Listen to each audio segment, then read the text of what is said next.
Morning Manna Church, welcome to week 2 of 21 days of prayer and fasting. These 21 days are a time we set aside to remove distraction so we can pursue God. We choose to position ourselves to not only be blessed by God, but to also experience and be transformed by God. The focus for this year's 21 days is holiness. Now, throughout Scripture, God calls His people to be holy, to be set apart, to live lives that are distinctly different. This calling to holiness, it's really not an option. The calling to holiness is actually a command. It's a command to all of Jesus' followers. It's a command to each of us. Many of Jesus' commands are, of course, challenging.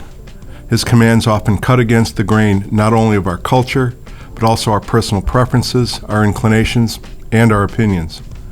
The call to holiness is especially challenging. It's a call to a certain lifestyle.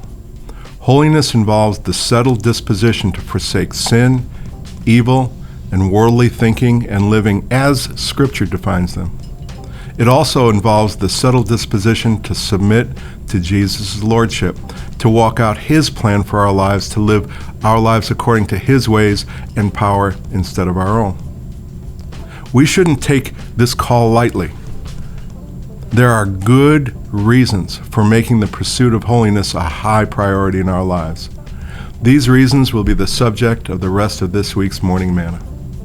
But for now, 2 foundational reasons are worth mentioning. First, Jesus owns us. In 1 Corinthians chapter 6, verses 19 and 20, Paul tells us that we are not our own.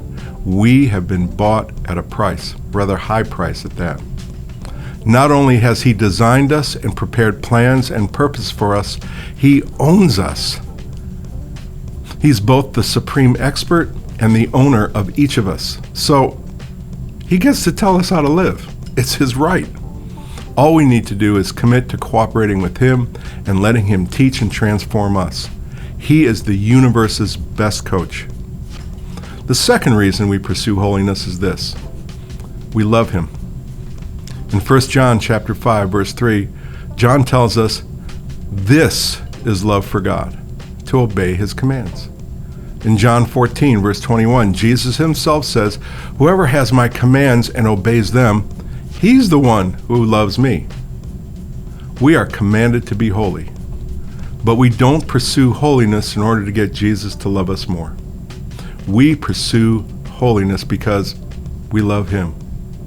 For the rest of this week, we will build on these reasons. See you tomorrow.